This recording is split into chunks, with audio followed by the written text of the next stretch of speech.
시간에 그 종교개혁 마지막 부분은 쌤이 마무리를 못 지어서 이렇게 추가 영상을 이제 올리게 됐습니다. 요 뒷부분도, 종교개혁 뒷부분도 여기 내용을 참고해서 학습지에 나와 있는 내용이니까 거의 여러분들이 참고해서 보시면 되겠습니다. 지난 이제 칼뱅을 아마 하다가 말았던 것 같은데, 칼뱅을 다시 얘기하자면은, 칼뱅은 그때도 얘기했지만 이 사람은 프랑스 사람입니다. 프랑스 사람인데, 이제 스위스, 원래 프랑스 사람인데, 이제 스위스에 제네바라는 데 가서, 스위스 제네바에서 이제 종교개혁을 했다라는 겁니다. 그래서 영어 이름으로는 칼빈입니다. 근데 이제 프랑스어는 칼뱅이라 하는데, 예정설, 중요하다 했죠. 그래서, 이미 구원은 예정돼 있다. 그러니까 현실에서 열심히 살아라.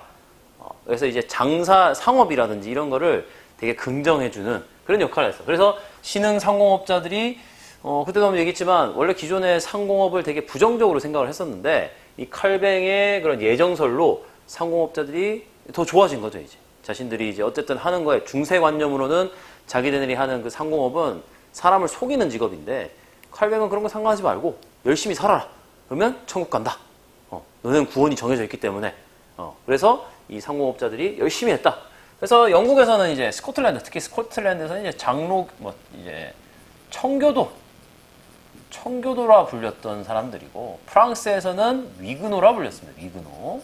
이들이 위그노로 불렸고, 그 다음에 네덜란드에서는 고이센이라고도 불렸습니다. 고이센.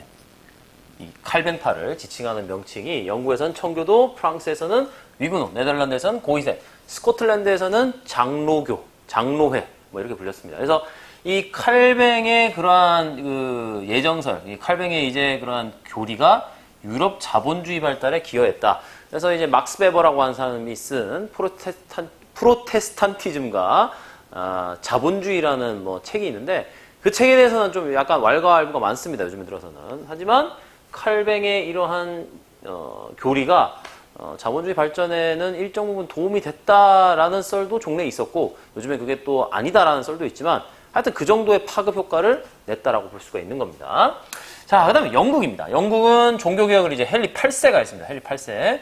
그래서 이제 헨리 8세가 이혼 문제 때문에, 그때 한번 얘기했습니다. 이혼을 하기 위해서 종교를 바꿔버린 거예요.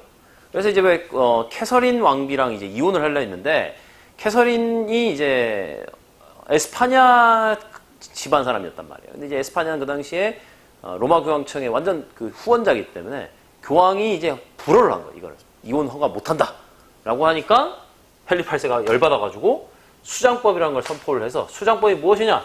국왕이 교회 수장이다. 그러니까 내 말을 따르라 라가 돼버린 거죠. 그래서 교회의 토지와 재산을 다 몰수해버립니다. 이것 때문에. 그러니까 한마디로 이제 원래는 이 헨리 8세가 엄청 독실한 카톨릭 신자였어요. 그러니까 이제 교황이 허락을 해주겠지 하고 했는데 교황도 딜레마에 빠진 거죠.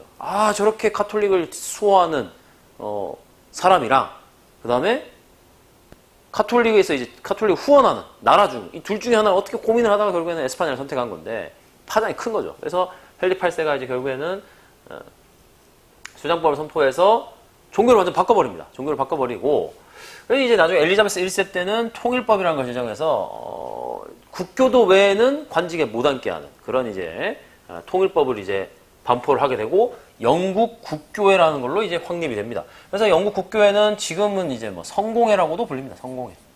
성공회라 불리는데 가장 카톨릭에 가까운 신교라 보시면 됩니다. 가장 카톨릭. 그러니까 이 헨리 8세가 뭐 종교적으로 교리가 뭐 이렇게 뭐 차이가 나서 뭐 루터라든지 칼뱅처럼 교리의 차이가 아니고 본인의 이혼을 위해서 한 거기 때문에 교리 자체는 카톨릭적인 요소가 많아요. 뭐 가장 카톨릭에 가까운 프로테스탄트라고 보면 되겠습니다.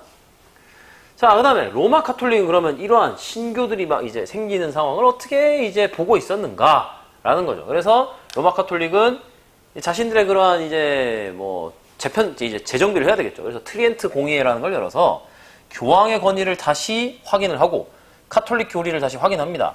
그리고 이제 뭐 말이 많았던 종교재판소라는 걸 설치를 해서 종교재판을 하는 거죠. 그리고 금서, 읽지 말아야 되는 금서를 정해서 이거를 따르지 않는 거를 이단이라고 이제 지칭을 해버리는 거죠.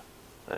그리고 이제 에스파냐에서 이제 로욜라라고 하는 사람이 있어요. 로욜라. 이 로욜라라는 사람이 예수회라고 하는 약간 군대식 선교 단체를 만들어요. 그래서 이 예수회가 주로 어디로 가느냐? 동양으로 많이 갑니다. 이제 동양.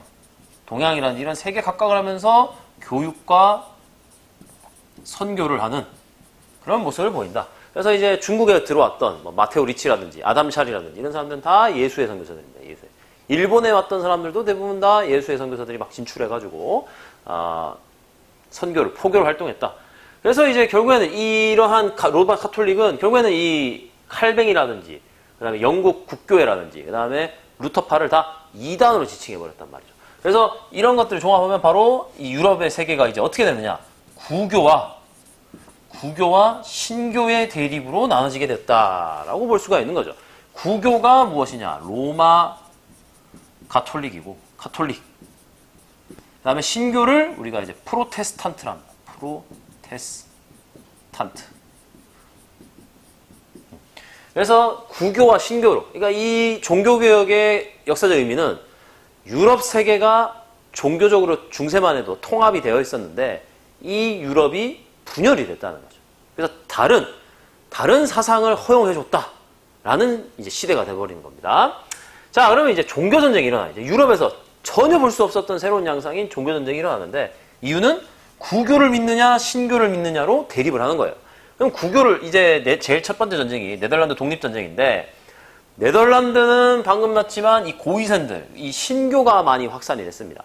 근데 이 네덜란드를 지배하고 있었던 나라가 그 당시 에스파냐인데 에스파냐 같은 경우에는 카톨릭이란 말이에요. 카톨릭 나라이기 때문에 엄청나게 탄압을 합니다, 이걸.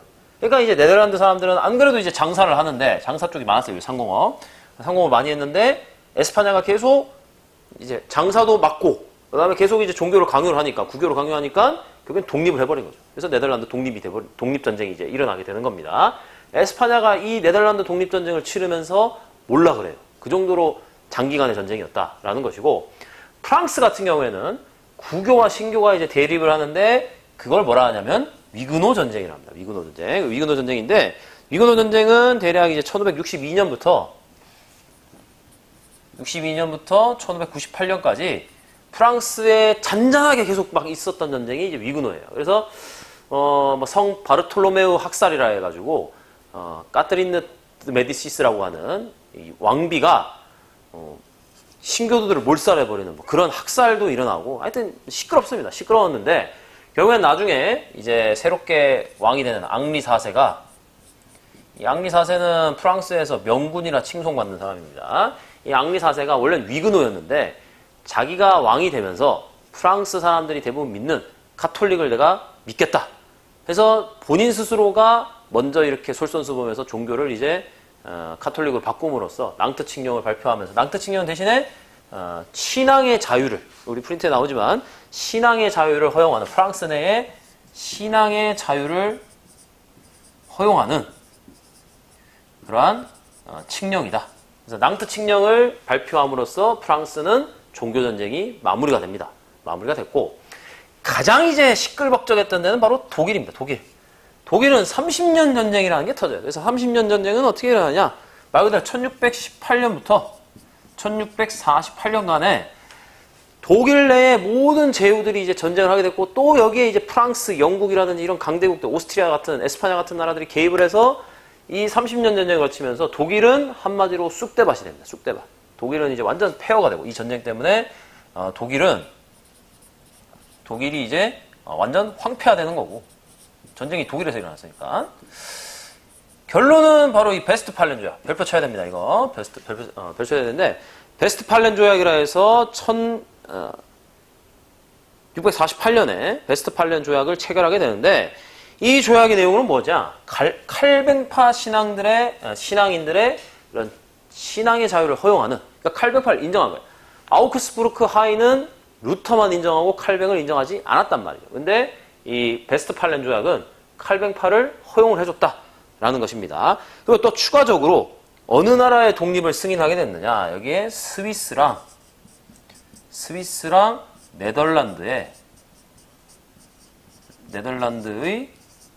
독립을 승인했다는 겁니다. 그다음 또 하나, 지금 칸이 좀 적어서 그런데 이 베스트팔렌 조약으로 인해서 어떠한 또 사태가 벌어지게 되냐면, 쌤이 여기 지금, 여기 지우고 좀 쓸게요.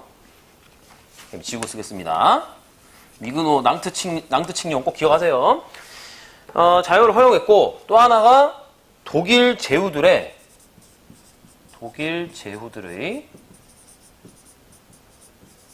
그 다음에 정치적 독립권을 인정했다.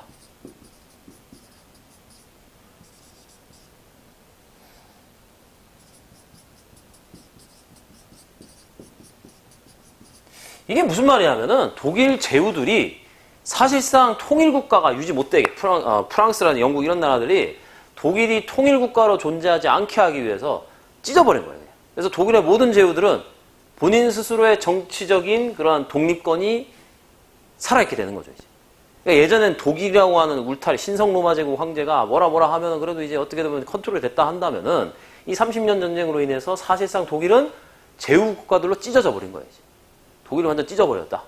라는 거. 그래서 이제 독일은 사실상 통합된 국가가 되지 못한 채 나중에 이제 결국에는 이제 비렐름 1세 때 그리고 비스마르크 때 통일될 전까지는 계속 분열을 하게 되는 그러한 상황에 놓이게 되었다라는 겁니다. 그래서 이 베스트팔레 조약이 그러한 역할, 요런 많죠. 칼빈 신화의 자유를 허용하고 스위스, 네덜란드 독립 승인했고 독일 제후들의 정치적 독립권을 인정해줬다. 내용이 많습니다. 자, 그래서 이런 내용들이 지금 이제 종교개혁 단원에 걸친 단원들입니다. 그러니까 지금 보면은 우수한 일들이 많이 일어났죠. 여러분들 잘 정리를 해서 시험을 대비하시면 되겠습니다.